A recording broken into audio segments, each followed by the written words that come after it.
The compass tattoo on Mark's forearm was a drunken mistake from 9 years ago.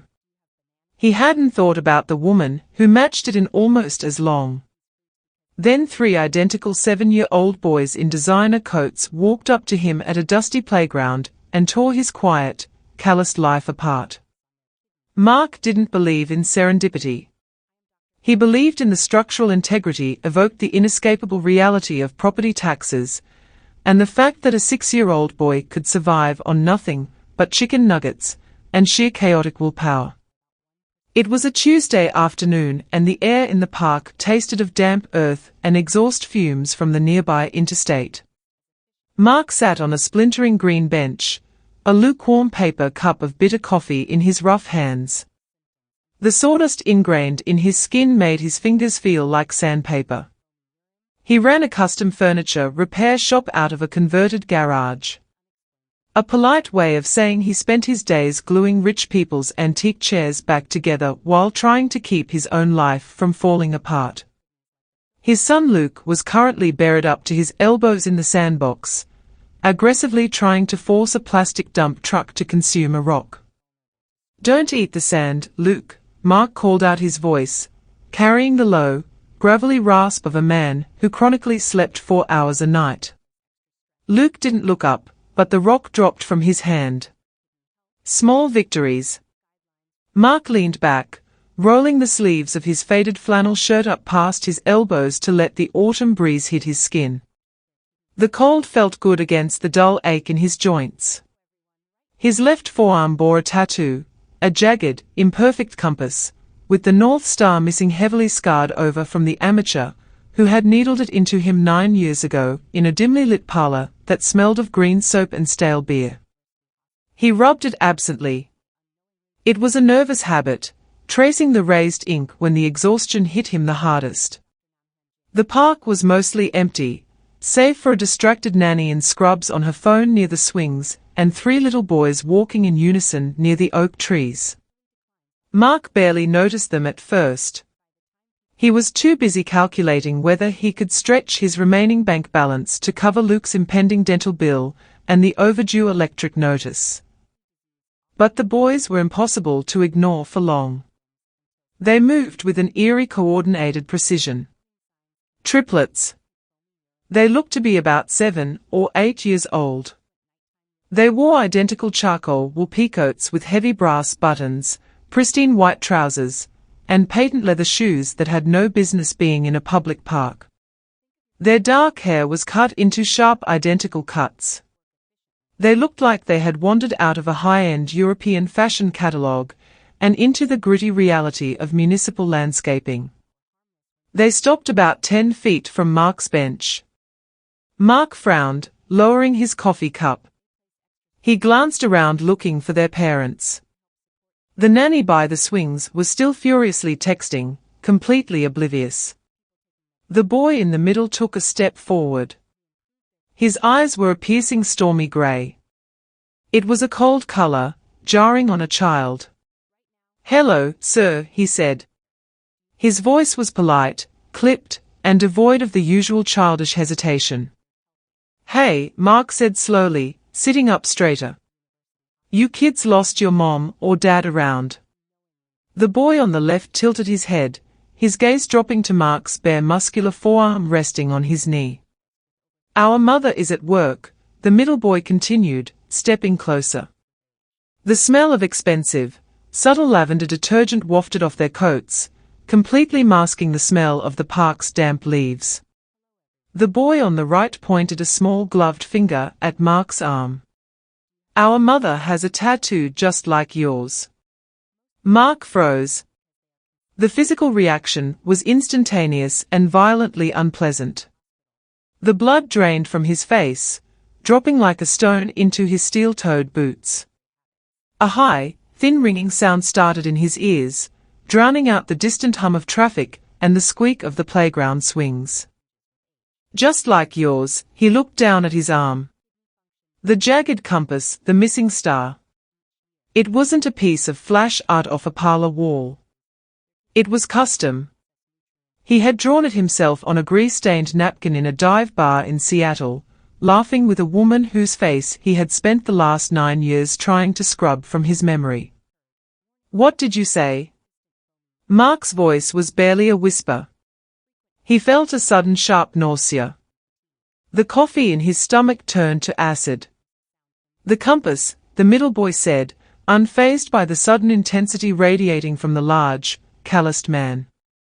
"Hers is on her shoulder. The top point is broken." Mark's hands began to shake. He placed his coffee cup on the bench before he crushed it. It wasn't possible. It was a statistical impossibility. It was a cruel joke played by an indifferent universe. "What's your mother's name?" Mark asked. His throat felt like it was lined with broken glass. Before the boys could answer, a panicked voice shrilled across the grass. "Silas Rowan Jude." The distracted nanny was sprinting toward them, her phone shoved hastily into her pocket. She looked terrified, her face flushed red. She reached the boys and immediately began herding them backward by their shoulders. "I am so sorry, sir," the nanny gasped, looking at Mark's worn clothes and tattooed arms with a flash of blatant, unapologetic judgment. "They aren't supposed to wander." "Wait," Mark said, standing up. He was 6 feet 2 inches, broad-shouldered from years of hauling timber. The nanny visibly flinched, pulling the boys tighter against her legs. "We have to go," the nanny snapped. "The car is waiting. Come along, boys. Miss Sterling will be furious if we are late." Sterling. The name hit Mark like a physical blow to the sternum. He couldn't breathe. He took a half step forward, his hand outstretched, but the nanny was already briskly marching the triplets toward the park entrance.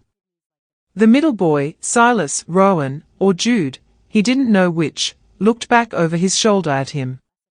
His stormy grey eyes locked onto his one last time, before they disappeared behind a rusted chain-link fence, climbing into the back of an idling, blacked-out SUV. "Dad." Mark flinched. He looked down. Luke was standing by the bench, wiping a dirty hand across his forehead, leaving a streak of mud. "You okay, Dad? You look like you're going to throw up." Mark swallowed hard-tasting bile and old coffee. He reached out and placed a heavy trembling hand on his son's small shoulder. "I'm fine, Luke." Mark lied, his voice hollow. "Come on, we need to go home." The apartment smelled of boiling pasta water and old dust. It was a cramped 2-bedroom, above a dry cleaner vibrating faintly every time the commercial presses downstairs engaged. Mark sat at the scratched laminate kitchen table, the glow of his battered laptop illuminating the deep lines of exhaustion around his eyes. He had put Luke to bed an hour ago, reading Where the Wild Things Are with a monotone voice. While his mind raced 1,000 miles an hour, he took a pull from a bottle of cheap beer. It was warm, but he didn't care. He needed something to anchor him to reality, because the screen in front of him was pulling him into a surreal nightmare. The search bar read Sterling triplets. There were dozens of articles, high society blogs, financial profiles, paparazzi snaps. Mark clicked on a profile from a major business publication. The headline glared back at him. "The Iron Architect: How Harper Sterling Built a Logistics Empire Before 35. Below it was a high-resolution photograph. Mark stared at the screen, his breath hitching. He recognized the sharp jawline. He recognized the dark hair now styled into a severe, immaculate cut rather than the tangled, salty waves he remembered. But most of all, he recognized the eyes, the stormy, cynical grey eyes that had looked up at him in the park just hours ago. 9 years ago, she hadn't been Harper Sterling billionaire CEO. She had been Hannah. He remembered the smell of the Seattle rain on her jacket. He remembered the cheap whiskey they had shared from a plastic cup in a motel room that smelled of stale smoke. They were two strangers running from their own messes. Mark from a spectacular failure of a marriage that had left him with a newborn son and a mountain of debt. And Hannah from, well, she had never said. She had just said she needed to disappear for 48 hours. They had gotten the tattoos on a dare, a permanent mark to remember a weekend that didn't exist in the real world, a broken compass because neither of them knew where they were going.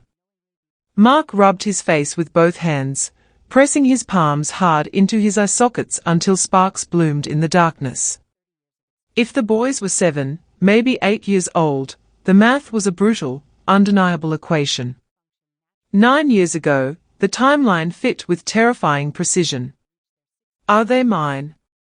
The thought made his stomach violently contract. He shoved the chair back, the wooden leg screeching against the peeling linoleum, and walked to the kitchen sink. He turned on the cold water and splashed it over his face, gasping at the shock. He gripped the edges of the sink, staring out the small window into the dark alleyway. If he was the father, why had she never told him? He knew the answer before the question even fully formed. They hadn't exchanged last names. They had used burner phones. They had constructed a perfect isolated bubble of anonymity. She couldn't have found him even if she wanted to. But she was Harper Sterling. If she had really wanted to find a blue-collar woodworker from Oregon, a billionaire's resources could have done it. He walked back to the table and scrolled further down the article. It detailed her ruthless takeover of her father's failing shipping company, her aggressive expansion into autonomous supply chains, and her fiercely guarded private life. It mentioned she was a single mother to triplets, no mention of a father, no mention of a husband. Mark clicked on an image gallery. He scrolled through photos of Harper at galas and boardrooms, stepping out of helicopters. She looked like she was encased in armor. High-collared blouses, tailored blazers that cost more than Mark's truck. Then he found it. A candid shot from a charity ball 3 years ago. She was wearing a backless evening gown, turning away from the camera in annoyance. Right there on her left shoulder blade, the jagged lines of the broken compass. Mark closed the laptop with a sharp snap. He didn't want this. He had built a fragile, quiet life for himself and Luke. They had a routine. They had stability, even if it was perched on the edge of a financial cliff. Injecting a billionaire CEO and 3 sudden sons into the mix wasn't just complicated. It was a bomb waiting to detonate everything he had managed to salvage. He should walk away. He should delete his search history, forget the grey eyes of the little boy in the park, and go back to sanding down mahogany cabinets tomorrow morning. But the memory of the needle buzzing against his skin, the memory of her cynical bruised laugh in that dark motel room gnawed at his ribs. He was a father. He knew the bone-deep terrifying responsibility of it. If those boys were his flesh and blood living in some glass tower with a woman who had walled herself off from the world, could he really just turn his back?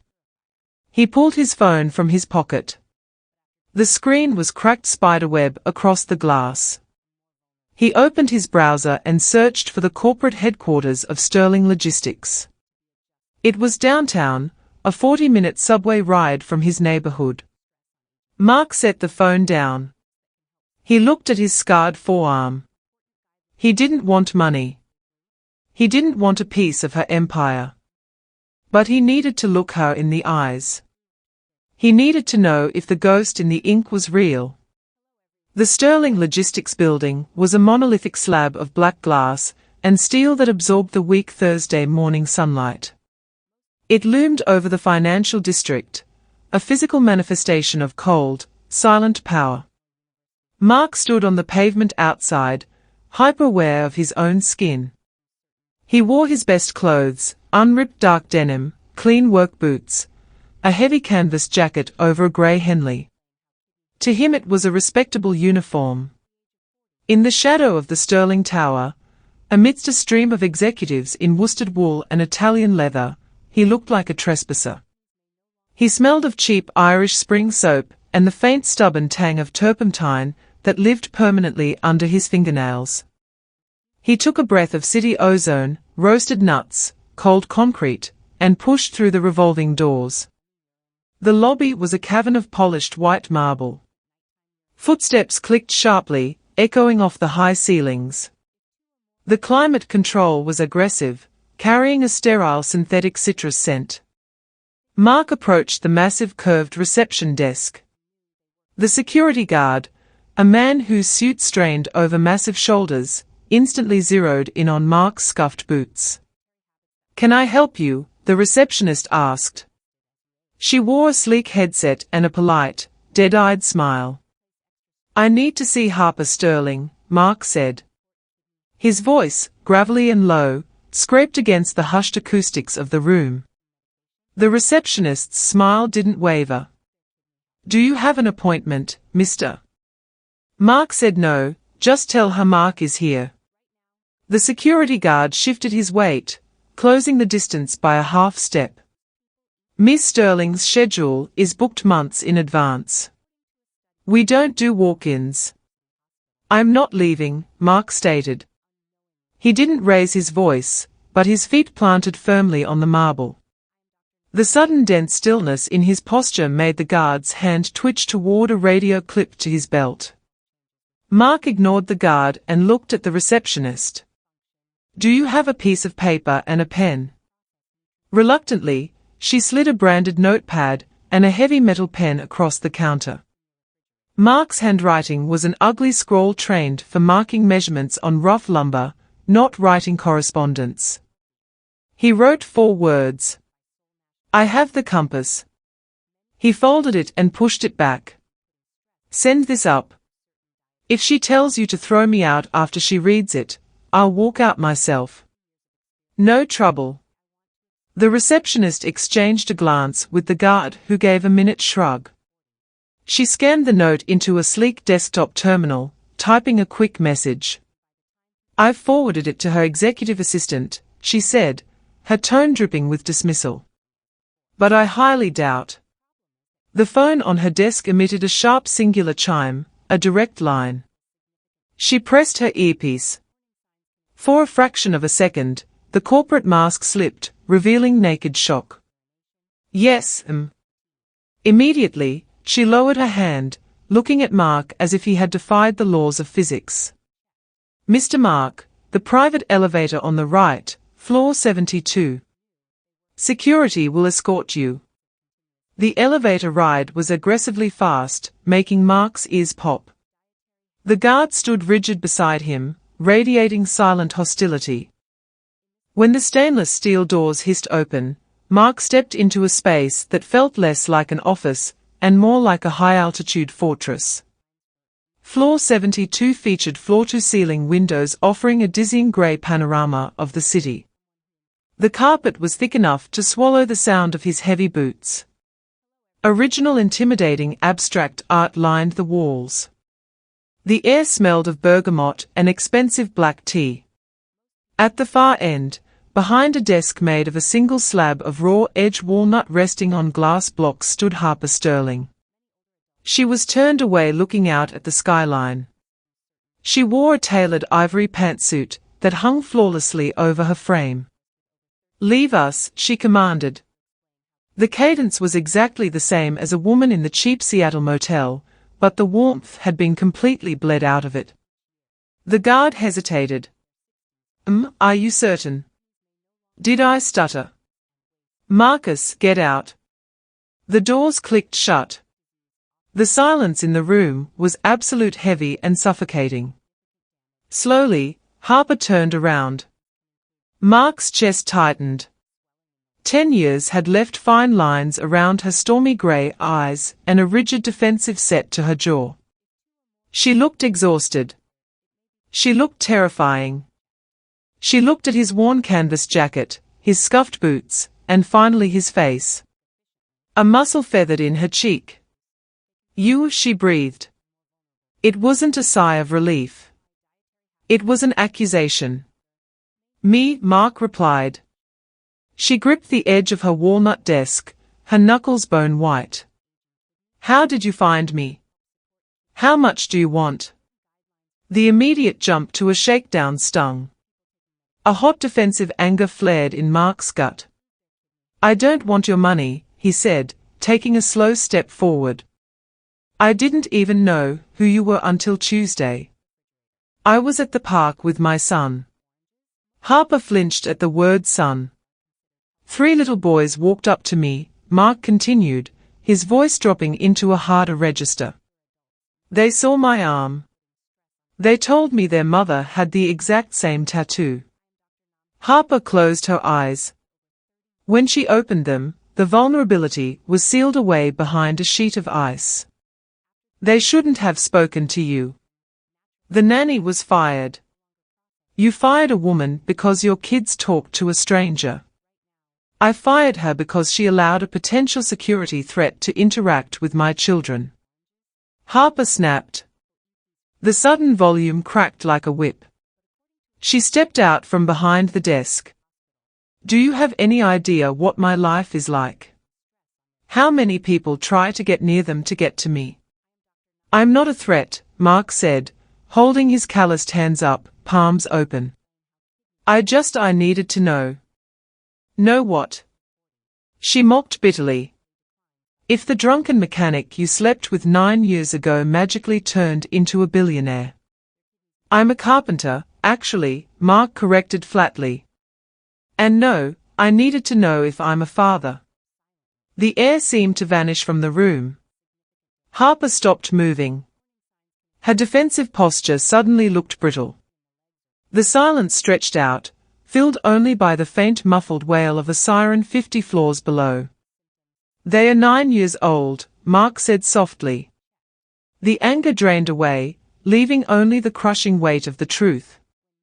We were in Seattle 9 years ago. The math isn't complicated, Hannah.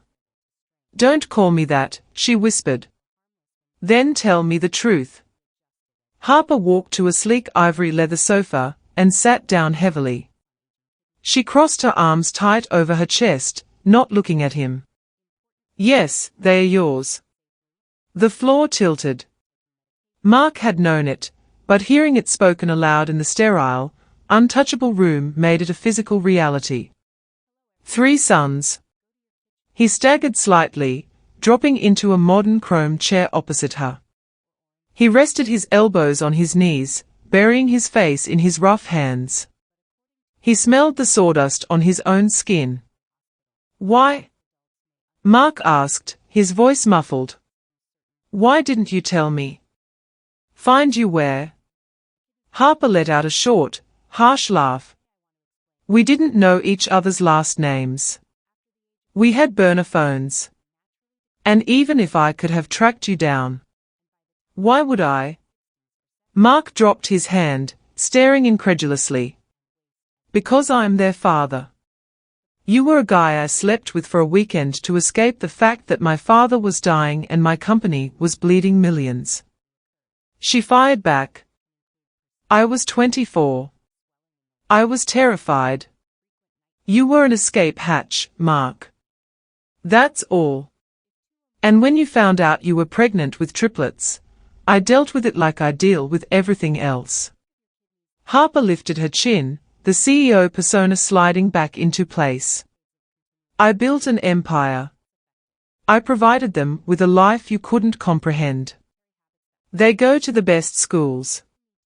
They have trust funds. Their futures are guaranteed. Mark looked around the lifeless, immaculate office. He thought of his cramped apartment, the vibration of the dry cleaner downstairs, the constant gnawing anxiety over grocery bills. I don't care about their trust funds, Mark said quietly. I had a right to know they existed. And what would you have done? Harper challenged, leaning forward. Fought me for custody.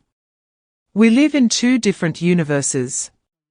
Mark, you dragging yourself into their lives now is just going to confuse them. They are the ones who walked up to me. They know something is connecting us. Harper looked away, her jaw tight. They are incredibly observant. What are their names? She hesitated, looking at his battered hands. Silas, Rowan, Jude. Which one was in the middle? The one who spoke. Silas, he's the oldest by 4 minutes. He's the protector. Mark nodded slowly. He rubbed the scarred compass on his arm. He was looking across a vast chasm of wealth at a woman who held 3 of his children behind walls of money. So, Mark said, his voice ragged. What now? Harper stood up, walking back behind her massive walnut desk, re-establishing the physical barrier. Now, she said, her tone absolute. You walk out that door. You go back to your life and you pretend this never happened. Mark stared at her. He slowly stood up, his large frame uncoiling. The anger he had pushed down began to simmer again, hot and heavy. You think it's that easy? He asked. I can make it very easy, Harper replied, her grey eyes flat. Or I can make it incredibly difficult. Your choice. Mark didn't break eye contact. The worn splintered wood of his life was colliding with the cold, unbreakable glass of hers, and he knew with terrifying clarity that he wasn't going to back down.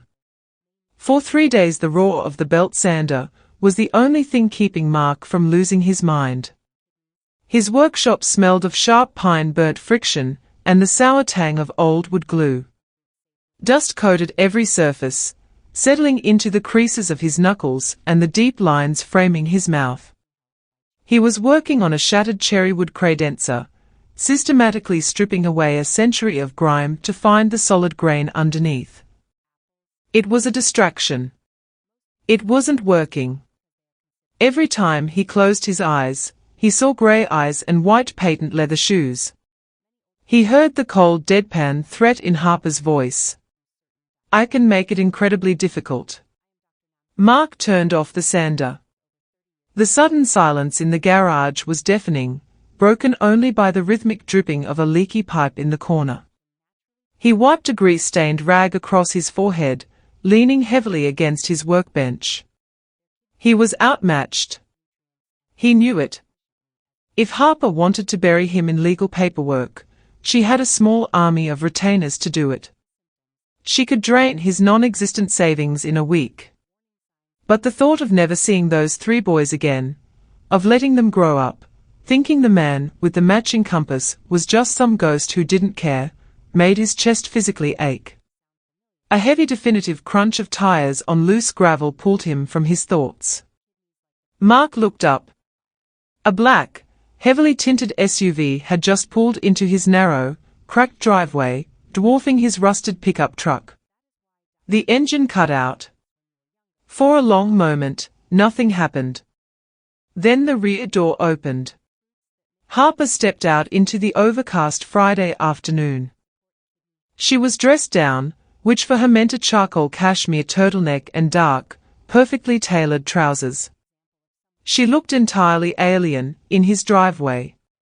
She stepped carefully over a stray coil of copper wire, her eyes scanning the peeling paint of the garage, citing the battered metal trash cans, the absolute lack of security.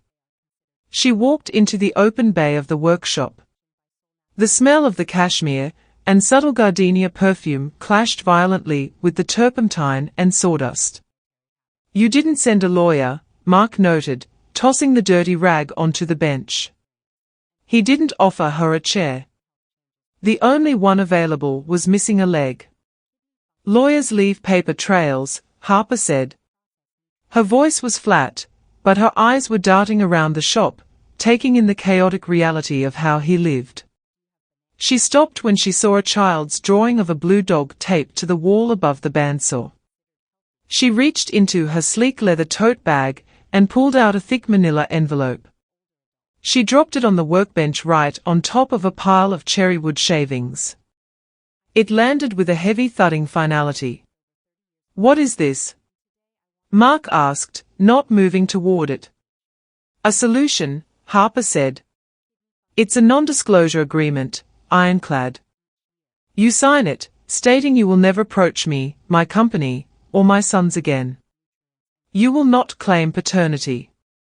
You will not speak to the press. Mark's jaw tightened. And in exchange, inside the envelope is a cashier's check. She said, her gaze locking onto his. $2 million drawn from a private account. It's entirely untraceable. You can pay off whatever debts you have.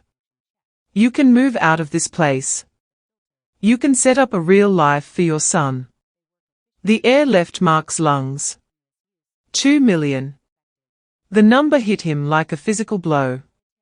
His mind instantly traitorously ran the calculations. Luke's dental surgery, the back taxes, the suffocating endless anxiety that woke him up at 3 a.m. every single night gnawing at his stomach. He could buy a house with a yard. He could send Luke to college without a second thought. All he had to do was erase himself. Harper watched him. She saw the hesitation. She saw the heavy, exhausted slump of his shoulders. She knew the leverage she held, and she was pressing it directly into his ribs. Mark looked at the envelope. He reached out his calloused, dust-covered fingers, brushing the smooth paper. He thought of Luke. He thought of the deep, quiet pride he felt when he managed to put a hot meal on the table, through nothing but the sweat of his own back. Then he thought of Silas, Rowan, and Jude. He thought of the missing star on the compass, the symbol of being hopelessly lost. Slowly Mark pulled his hand back. He looked up at Harper. The temptation was gone, replaced by a cold, hard anchor of resolve. "Take it back," he rasped. Harper's pristine mask slipped. Genuine shock rippled across her face. "Don't be an idiot, Mark. Look around you. You're drowning. I'm offering you a life raft. You're offering me a payoff to abandon my kids." Mark corrected his voice, dropping into a dangerous, quiet register. "You think because I have sawdust on my boots, I don't have a soul. You think $2 million makes up for wiping myself out of their lives. They don't need you." Harper shot back, her voice, raising, echoing off the tin roof. "I give them everything. You give them things, Harper. You give them bodyguards and trust funds." Mark took a step toward her, closing the distance. But a 7-year-old boy walked up to a stranger in a park, because he was looking for a connection to a mother who's probably at work 90 hours a week. Harper flinched as if he had struck her. The blood drained from her face. "I don't want your money," Mark said softly. "I don't want custody. I know I can't give them what you can. I'm not trying to drag them into this garage and feed them boxed mac and cheese." "Then what do you want?" she whispered, her voice trembling with a mixture of rage and sheer terrifying vulnerability. 1 hour, Mark said. "Neutral ground. Bring them. Let me look them in the eye. Tell them my name and let them know I exist. Let them know they aren't half ghost. After that, we figure it out step by step." Harper stared at him. She looked at the heavy envelope on the table, then up at his scarred forearm, the compass ink stark against his skin. She was a woman who had fought hostile takeovers and board mutinies without breaking a sweat. But right now, standing in a dusty garage, she looked utterly defeated by a man who refused to be bought. She didn't say yes. She didn't say no. She just turned on her heel and walked back out into the grey afternoon, but she left the envelope on the bench. Mark watched her tail lights fade down the street. He picked up the envelope, walked over to the garbage can, threw it in unopened. The city's botanical conservatory was a massive dome of glass and steel, heavily humid, and smelling of wet soil, crushed ferns, and blooming jasmine. It was quiet on a Sunday morning, the air thick and warm. Mark sat on a stone bench near a sprawling banyan tree. He was wearing a clean flannel shirt, his hair combed, his hands scrubbed raw with pumice stone until the ingrained dirt was mostly gone. Beside him, Luke was swinging his legs, a half-eaten granola bar clutched in his fist. "So, I have brothers?" Luke asked, taking a massive bite. He seemed entirely unfazed by the concept. To a 6-year-old, the world was a series of random chaotic events. "Anyway, half-brothers." "Yeah, buddy," Mark said, his heart hammering violently against his ribs. "3 of them." "Are they cool?" "I don't know yet," Mark admitted, offering a tight, nervous smile. "We are going to find out." A soft, rhythmic clicking of footsteps on the flagstone path made Mark look up. Harper was walking toward them. She wore a simple beige trench coat, her hair pulled back into a loose clasp. The armor was stripped back. She looked tired. She looked human. Trailing slightly behind her were the triplets. They wore matching denim overalls and yellow sweaters, an obvious forced attempt at casual wear, though their posture was still rigidly straight. Mark stood up. He wiped his palms on his jeans. Harper stopped a few feet away. She looked at Mark, then down at Luke, who was chewing loudly and staring at the boys with wide, unabashed curiosity. "Go, boys," Harper said, her voice softer than Mark had ever heard it. "This is Mark, and this is his son, Luke." The triplets stared.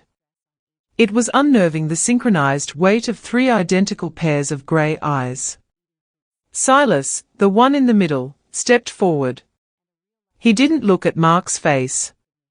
He looked at his left arm. The sleeves of his flannel were rolled up. The jagged compass was visible. "You didn't take the money," Silas said. Mark choked on a breath. He looked up at Harper, horrified. Harper offered a faint defensive shrug. "I told you they are incredibly observant. They overhear things." Mark crouched down, his knees popping in the quiet greenhouse. He was now eye level with Silas. He didn't try to smile. He just looked at him with steady, grounded honesty. "No," Mark said softly. "I didn't." "Why?" Rowan asked, stepping up beside his brother. $2 million is a high-yield asset. You could have generated a 5% annual return. Mark blinked momentarily, derailed by the financial terminology coming out of a 7-year-old. He let out a short, rough laugh. "Because some things aren't for sale," Mark said. He reached into his jacket pocket. He pulled out 3 small objects and held his hand open. Resting on his calloused palm were 3 wooden medallions carved from the cherry wood he had been sanding the day Harper visited. They were polished smooth, the rich red grain glowing in the diffused greenhouse light. Engraved into each one was a compass. But unlike the tattoo on his arm or the one on their mother's shoulder, these compasses were whole. The North Star was firmly in place. "I make things," Mark said, his voice thick with emotion. "It's what I do. I fix what's broken. I can't fix the last 7 years. I wasn't there, but I'm here now." He offered the wood to them. For a long moment, no one moved. The air in the conservatory felt incredibly heavy. Then Jude, the quietest of the 3, reached out with a small pale hand and took one of the medallions. He traced the carved star with his thumb. "It smells like campfire," he whispered. "That's cherrywood," Luke chimed in, hopping off the bench.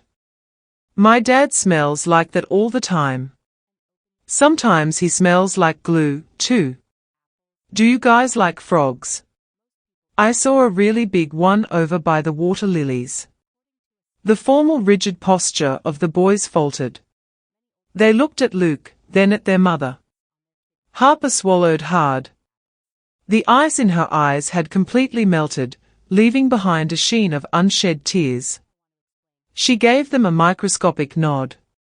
We have not observed many frogs, Silas said, his clipped tone softening just a fraction. Come on, Luke said, already walking down the path. I'll show you. He's fat. Hesitantly, the three boys followed the chaotic 6-year-old down the stone path toward the artificial pond. Mark stood up slowly. He watched them go, the heavy knot in his chest finally, painfully beginning to loosen. He turned to look at Harper. She was watching the boys. Her arms crossed tight against her chest. A single tear slipped down her cheek, and she quickly brushed it away, embarrassed. They are beautiful, Hannah, Mark said quietly. Harper let out a shaky breath. She didn't correct his use of the name this time. They are difficult, she corrected softly. They argue in Latin. They critique my stock portfolio, and they terrify the household staff. Good? Mark smiled a genuine crooked grin. They'll need to be tough. He didn't move to hug her. He didn't reach for her hand. The chasm between their worlds was still there, vast and complicated. He was still the mechanic in the dusty garage. She was still the queen of a glass tower. There would be custody lawyers eventually. There would be fights, awkward holidays, and massive culture clashes. But as Mark watched Luke point excitedly at a lily pad surrounded by three boys in identical yellow sweaters holding carved cherrywood compasses, he knew the map had finally been redrawn. They weren't lost anymore. Thank you so much for watching the final chapters of this story. If Mark's fight to be a father touched your heart, please hit that like button, share this video with someone who loves a grounded emotional drama, and subscribe to our channel for more deep character-driven stories. What did you think of Harper's ultimate decision? Drop your thoughts in the comments below.